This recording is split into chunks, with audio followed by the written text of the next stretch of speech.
Hey everyone, Jason here from Off the Beaten Path, and we're starting off today at Arkaroola, which is here in the northern Flinders Ranges. We've camped a night at the bush camp just out the back here, and we're heading off to do the four-wheel drive tracks around Arkaroola. So you can see to the southwest there, that's the Volca Gammon Ranges National Park. And this shaded area here is all part of the Arkaroola Wilderness Sanctuary, which is all privately owned. So for our purposes today, we're starting off here near the main camp, and a number of the tracks you can drive without a permit, but they're extreme or difficult four-wheel drive, self-drive track, which is Eco Camp Backtrack. You need a permit for, and you get that from the head office there at the Arkaroola village. So we head off on this first section of the road through here, stop at Mount Olifant, and then continue down here. We head down to check out the Arkaroola Waterhole, keeping in mind that at the time of year we're there, these creeks don't have any water in them. And then come back along here to Eco Camp Ruins, and then commence the Eco Camp Backtrack. So you can see there's a locked gate here. So you get your permit and pay your fees at the village office, and they will give you a key as well as a detailed map. And then we head down through here, down to Barrarana Gorge. Nice little rock step down into there, and then continue on our way over here to Eco Camp Backtrack. And then because we were here and we figured, when else are we going to be here again? We did do the 15-kilometre trek up here to Barrarana Hot Springs. Now, this is not a hot springs that you can swim in. In fact, it's recommended not to come into contact with the water at all due to the content. It's not suitable for swimming, drinking, much of anything really. But it was interesting to go and look at. I think at different times of the years, you might do this gorge walk out here and the hike to Mount Ward, but that certainly wasn't something we were going to do in the 40-degree heat. So we then turned around, took the 15 k's back. Look, some great views along here, as you'll see in the video as well. So was well worth the drive. And then we continued south down here. And we stopped at this little campsite down the bottom here. I think this was our lunch stop in the end, and then doubled back again, but as you can see there, that's only 4 k's, and continued out on this track here via Stubbs Waterhole and the back end of Barrarana Gorge. So you can see there, Barrarana Gorge sort of runs through there, and you've got hiking access through there, but not vehicle access. And then it brings you out to the road here, and we actually also did the Mount Jacob backtrack, which is this track here. So this is not one that you need a permit for necessarily. I don't believe there are any locked gates. I think the permit is just for the Eco Camp backtrack along here, which was an epic drive. This was also a great drive and 14 k's long, and it takes you back out to the main Arkaroola Road. And it was surprisingly late in the afternoon by the time we popped out here. I had thought about maybe doing Nadlamutta Tana Hut or taking this little bypass here, but we'd had a fair bit of driving and it was late in the day, so we just stuck to the main road and headed back to camp. So that is our video for today. At least I'll try and get all that into one video. Balancing act how much to show you guys without the video getting ridiculously long. But without any further ado, let's get into it. Arkaroola, amazing place to visit. First morning at Arkaroola, going to be 40 degrees today. Good day to stay in the air-conditioned cars. Had a good sleep last night in the dot, and yeah, we'll be heading off shortly. Cracking campsite here, surrounded by some of the hills, and for the bush campsites there's actually an amenities block just over there, we are the only ones here. So off peak, there's definitely some value in coming at this time. So yeah, here we are heading off from our bush campsite at Arkaroola.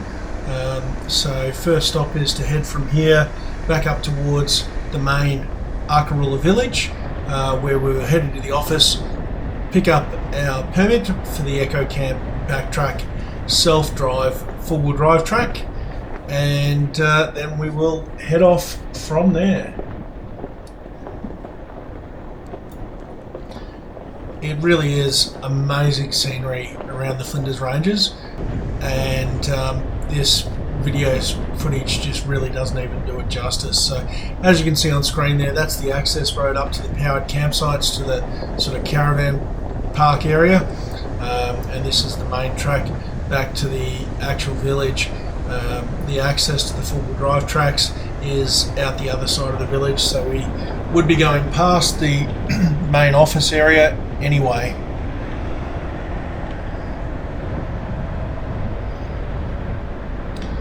The thing with Arkaroola and the Flinders Ranges, the mountains may not be quite as high as the Vic High Country, but they're right there.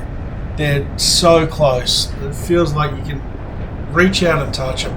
They're just right, really close. So yeah, as I said, there's the main office, and we headed in there, picked up our permit.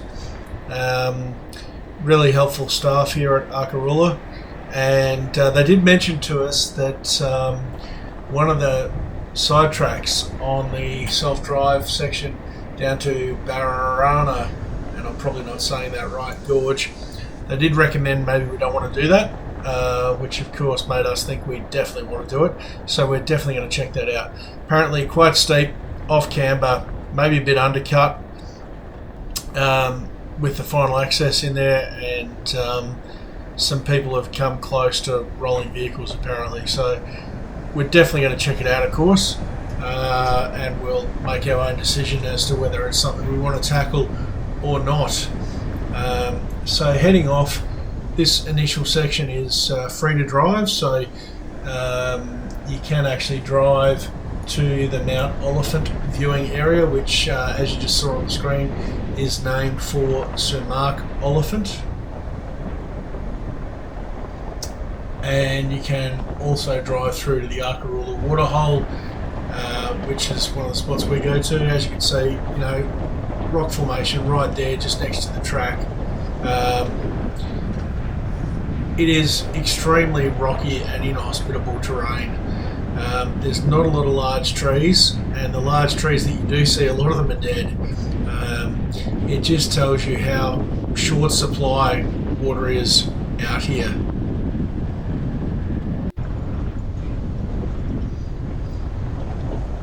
You know, a couple of decent sized gum trees there on the left, but you know, they're in the minority, certainly not the majority. And this initial section is a pretty easy drive. It's basically just a gravel road. Any sort of all-wheel drive vehicle more than capable of tackling this. Halfway reasonable sort of departure angles, probably helpful, and a bit of clearance for some of the rocks that you will encounter, but you certainly don't need anything particularly well equipped to drive this open section of the track. And look, the whole time here we're just loving the scenery. I mean, look at that, you come out of the bush and you've got these rocky ridges just framing the view ahead of you. It is truly outstanding. You know, I mean, this was my second time to the Flinders. A couple of decent washouts there, you can see on the left hand side.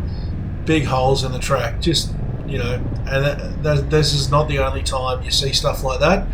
So you do have to keep your eye on the track, which is really hard because you've got this amazing scenery. And, you know, as I was saying, this is my second time to the Flinders, so I sort of had an idea of what to expect, but it was Luca's first time. We're just coming up now on the lookout for Mount Olifant, named after Sir Mark Olifant, who was born in Adelaide in 1901 and initially undertook studies here in Australia at Adelaide University, or University of Adelaide, before moving to Britain, where he was eventually appointed Assistant Director of Research at Cavendish Laboratories at Cambridge, and ultimately was very influential in the field of developing radar technology and nuclear fission, and contributed to the work that led to the development of the first nuclear weapons. His connection to Arkaroola was, back in the day, he was involved in some of the early exploration looking for uranium in Arkaroola, and he developed a strong friendship with the Sprigg family, who founded and continue to this day to own the Arkaroola Wilderness Sanctuary. Ultimately, he went on to become Governor of South Australia, and was in fact the first South Australian governor that was born in South Australia. So he had quite a storied academic career, as well as contributing significantly to this country. So some amazing history there with Mount Olifant's involvement in this area, and just goes alongside the geological history here as well. This is one of the oldest geological parts of the Flinders Ranges, and it certainly feels that way. So coming down here, this is where there's the fork in the road, and if you head to the right here, that will take you down towards the Echo Camp backtrack, which is the paid four-wheel drive track, which we're definitely doing. Keeping left here, as we did at this time, we head down towards the Arkaroola Waterhole. Now, I think calling it a waterhole is a little bit loose, because I think it only has water in it some of the time. Even this access track here sort of feels like more of a stream bed than an access track, but there's certainly no water in it now. Whether there are times of the year that this has water in it or not, I'd like to think that there probably are, but certainly not at the time that we were there. So yeah, you can see there it gets quite rocky up ahead, so the track pops up out of that stream bed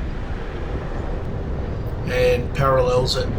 And once again, you can see the hills and the mountains, they're right there. It's just, everything feels super close, and it's just an amazing scene.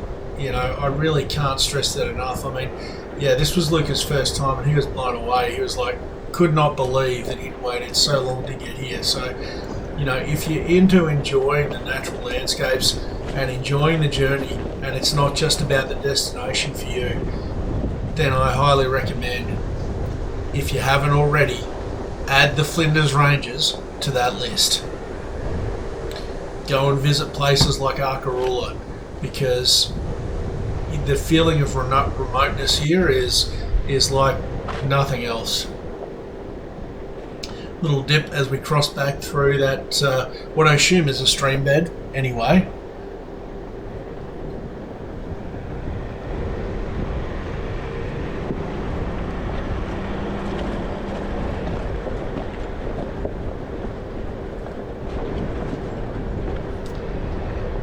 Yeah, look, on this trip we've just scratched the surface of the Flinders Ranges. I will definitely be back, I don't know when.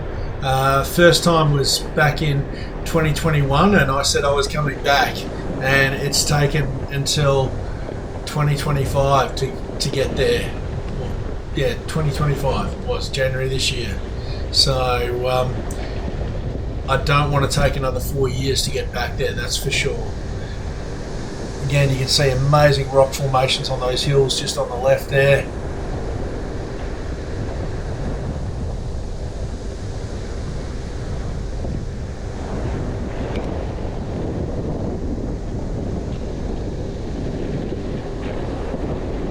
Hard to imagine if this gravelled area here ever gets fully underwater. I'd be very surprised if it does. I mean, maybe they get seasonal floods here. I really don't know. Again, look at those rock formations there on the left, the big sheet rock that's sheared off. This camera angle is not capturing all of that, of course, and that is why you need to go there and check it out for yourself.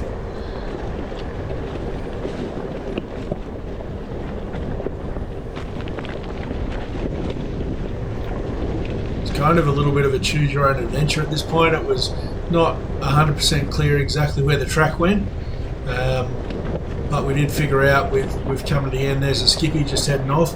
Now the reason he was up here is you can see that tank on the left hand side. The owners and managers at Arkaroola fill that up with water, and there's a little trough there which indicated that there's often not water in the Arkaroola Waterhole because they provide that water for the native animals. Down in the gorge, walking from where we parked the cars, just back there a bit, to Arkaroola Waterhole. Amazing colours in the rocks in the gorge here.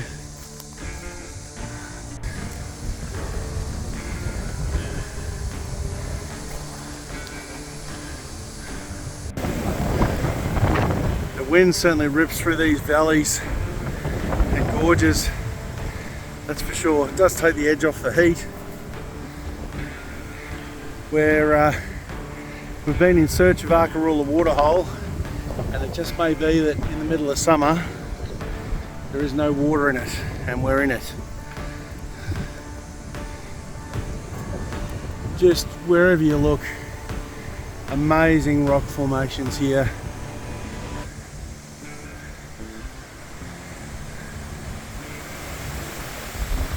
There's that wind picking up again.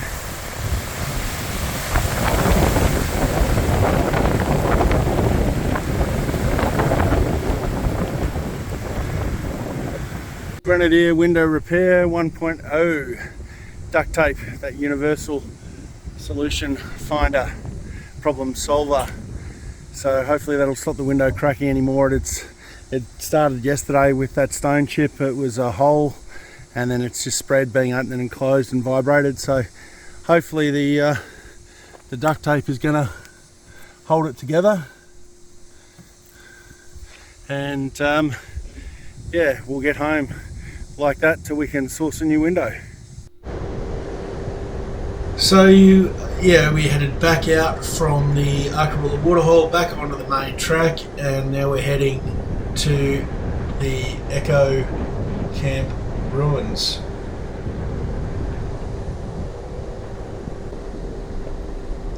Which is also accessible from the main track without paying the fee. Again, this is still a pretty easy drive.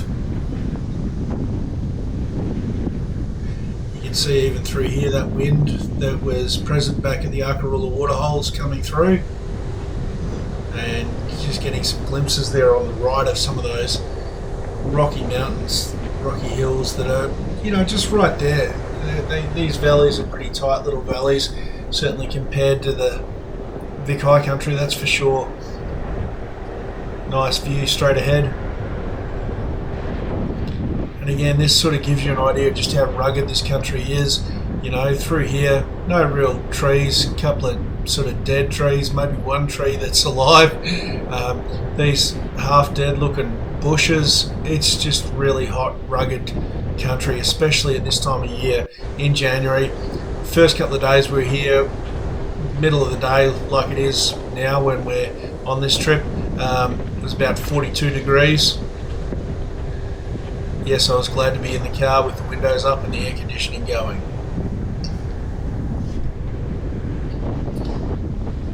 And that's the access there on the right to the Echo Camp backtrack, which we'll come back and do. That is their self-drive, four-wheel drive track that you do pay a fee to do, and they give you a permit for, and they give you the keys to the gate as well. At the time that we did it, it was $50 each, I think, and well worth it in my opinion.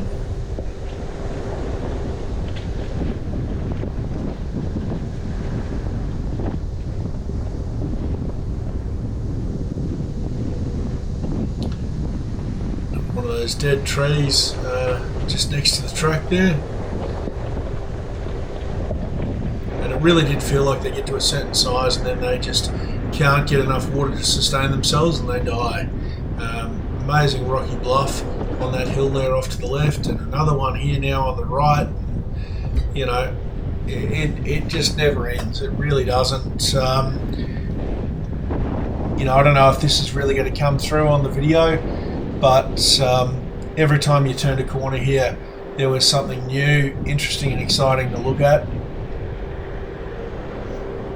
And look, we thoroughly enjoyed touring around the Flinders Ranges, and in particular Arkaroola on these first couple of days.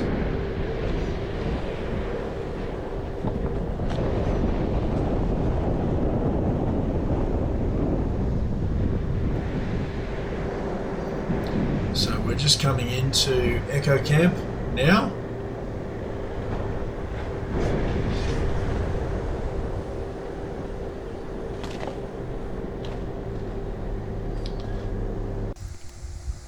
Here at Echo Camp Ruins. Must have been a mining camp. I will look into and find out what Echo Camp was. As you can see, in this little gorge here, tucked away. As you can see there on the screen, it was first identified by W.B. Greenwood in 1848. So they might have had some pretty basic rock structures here. And it was identified as a route through the And mountains. memorial here for William Bentley Greenwood, who died January 1961. Born in Hawker. And as I just mentioned, he was the gentleman who first discovered this site as an access through the mountains. What do you think, guys? Does that look like an arrow? Maybe pointing to treasure? Not sure. Luke is going to find out. Later on, Echo Camp was used as a base for explorative mining for looking for uranium. And this was a memorial, as you can see there, erected by the students of the Sacred Heart School to honour the early prospectors. And Echo Camp was also attached to the Manhattan Project in the US, which was obviously the World War II American program to develop atomic bombs. So some amazing history out here. So back down the main track, and we're heading in now to Echo Camp Backtrack, the self-drive, four-wheel drive track. And we've just come to the gate where that portion of the track officially starts.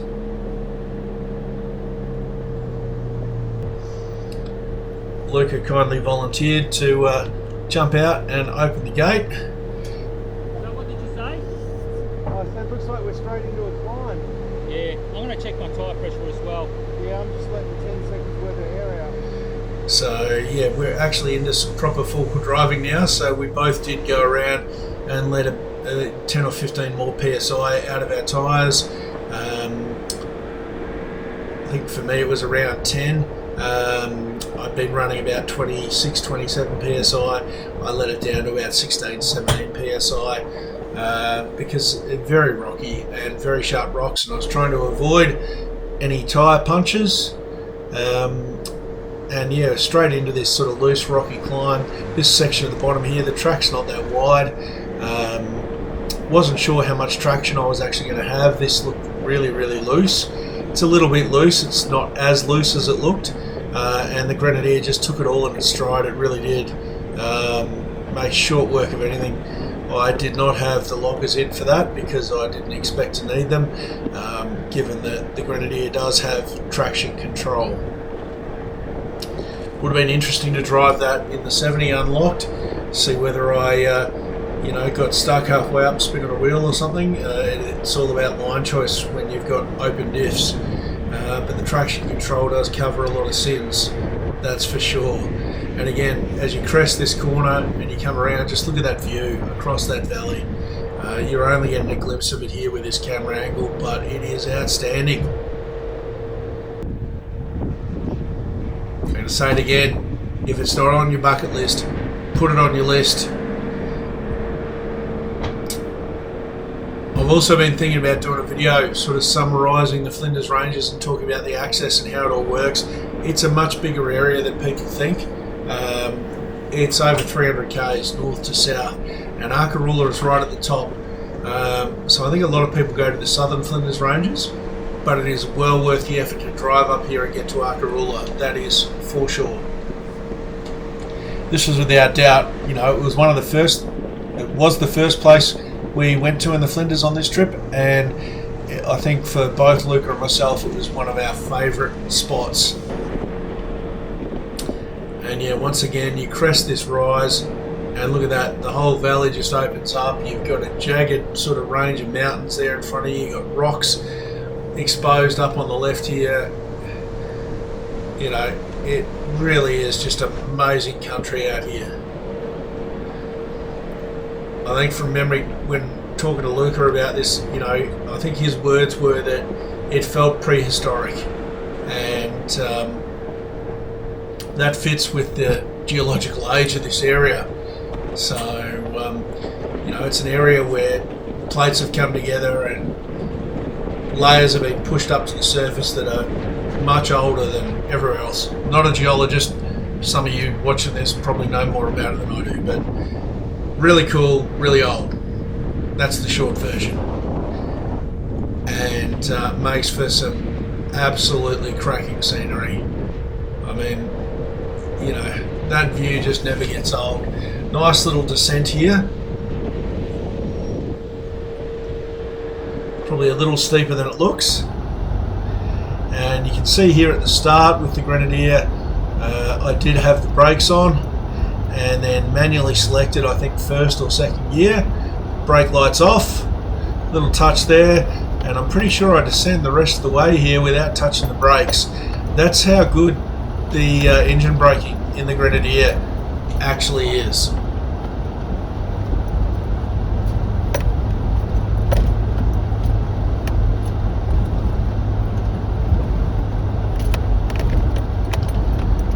But yeah, nice little descent there. Good little descent, wasn't it? Yes, it was quite serious, wasn't it?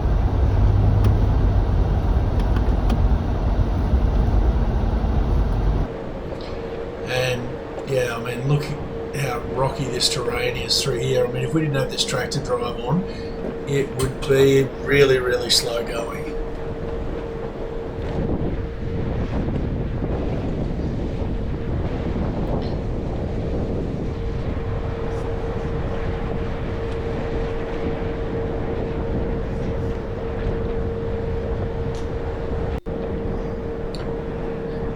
And it does change fairly quickly as well as we're working our way through the valley.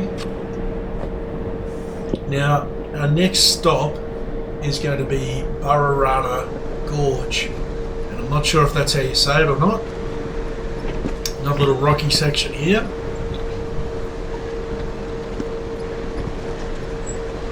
There is quite a decent walk you can do through Barrarana Gorge, and it links back up with some of the tracks further ahead.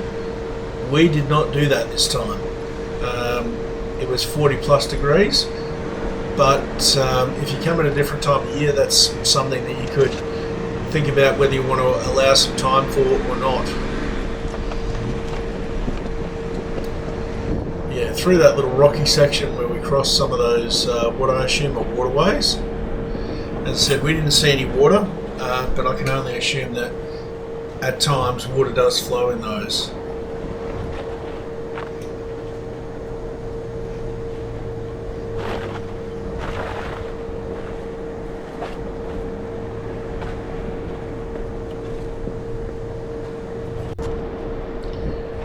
And again, as we're working our way into the valley, heading towards Barrarana Gorge, you can see we've got that little range there on the left. Amazing rock formations, just like everywhere in this place, and really close to the road as well.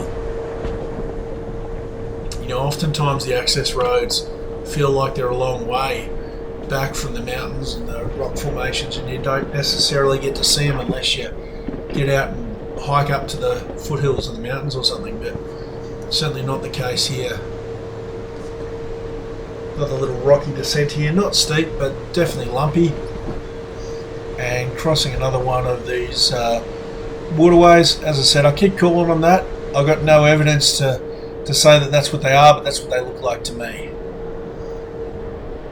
I would love to see, you know, in the middle of a big storm, I'd love to see this place. I think it'd be amazing. I'd love to see if water does actually flow.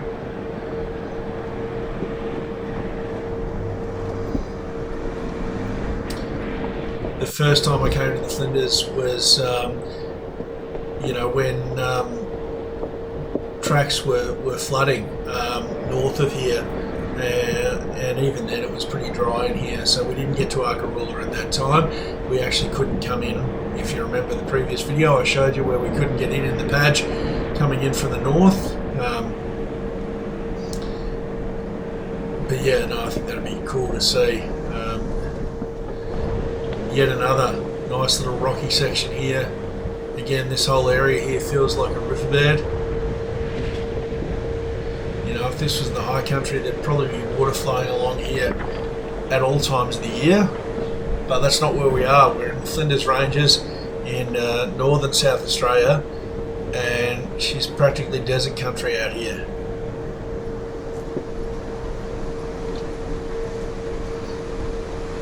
Again, you can see that hill up ahead there. It's basically just looks like one large lump of rock. It's amazing it's got anything actually growing on it. And just taking it slow and steady as we crawl over these rocks here. The trees are pretty close to the track, so there's not a lot of room.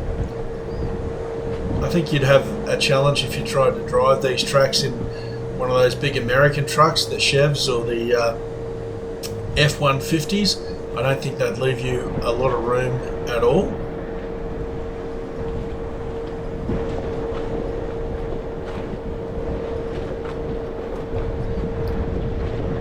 Quite a wide looking overland flow path through there.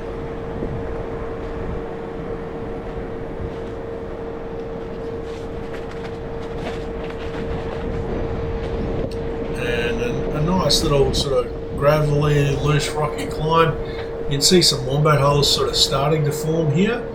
Probably doesn't get the traffic that some of the tracks in the high country do, but over time I think this is going to turn into something pretty interesting, although the owners probably get out here and grade these reasonably often. So just pausing there because I think I was changing from high range down to low range. Wasn't 100% sure how long this hill was, and still getting used to driving the Grenadier. I mean, keep in mind at this point I'd only had the Grenadier less than a month, so yeah, very much getting used to driving the vehicle still and figuring out how everything works. You can see there that was quite a narrow section, and this climb just continues up here. And again, just trying to choose my line. A little bit lumpy, but yeah, certainly able to get traction. Being solid axle front and rear, the Grenadier flexes pretty well with coils. Certainly better than the 70 did. And just driving a bit slowly there after that climb because I think I'd been manually selecting the gears. And we are getting close now to Barrarana Gorge, and I'm not sure if that's how you say it, but that's how I'm saying it. I've even seen it spelt with the double R's in different spots, and so yeah, it's one of those names. I don't know what the correct spelling is. I've gone with what seems to be the most common one. But yeah, nice lumpy rocky little climb up here, and we're definitely getting close to that section that we were warned about, so we were keeping an eye out for that. We knew it was close to the end of the track, close to when you actually get to the gorge, and that it was a descent and it had a decent rock step on it, and it was off camber. And we're just coming up to that section right about now, I think. So yeah, doesn't show up on camera, but halfway down there's a decent little rock step that is a little bit off camber, so that's why I've pulled up. You gotta watch out for those random Italian hikers.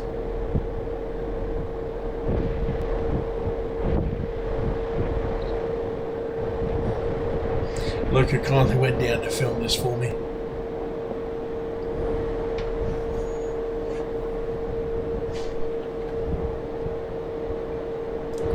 And as I said, from this angle you can't actually see it, but this probably gives you a better appreciation of the angle. And as Luca pans the camera back, you can see that rock step there. It's off camber, and you can see people have done a little bit of rock packing there on the right, on the passenger side. And I think where people probably have gotten into trouble with this is they've tried to keep right and they've dropped a wheel in that big hole. So I'm keeping left and choosing pretty much to drive down it. And you can see there, barely lifted a wheel. And same with the rear. Good down travel there on the rear suspension on the Grenadier, and no fuss, no muss. Grenadier doing its thing. Now video don't pick up justice to these rock ledges, but it is. It's loose rock ledge, seriously.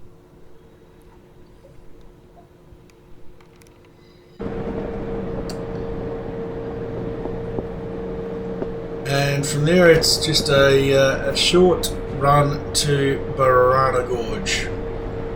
Again, crossing what I assume is an overland flow path waterway. There's a skippy up on the hill. Herd is coming. Nice little loose rocky climb here, with a bit of a rock step on it as well. Traction was good though. Nothing to worry about too much.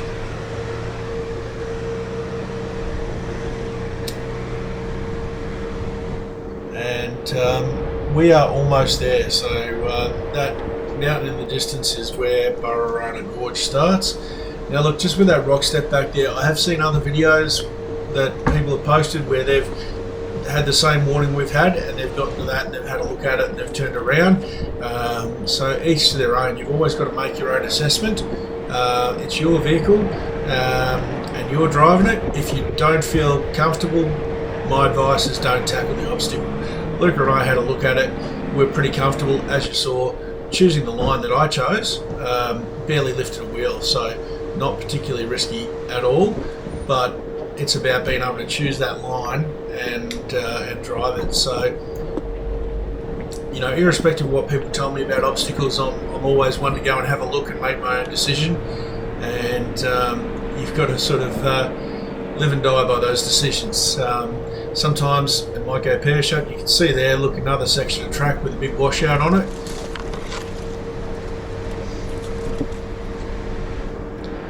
And you can see the entrance to the gorge just opening up as we're coming into that car parking area. Now, as I said, there is quite a nice walk to do down through the gorge. I've seen some drone footage of that posted online. 40 plus degrees today. We weren't going to be doing that, at least I wasn't.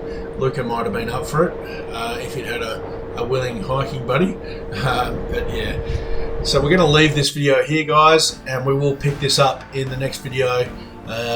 There's a little view of the entrance to Barrarana Gorge. Loving this Flinders trip and loving sharing it with you guys. See you in the next video. As always, thanks for watching.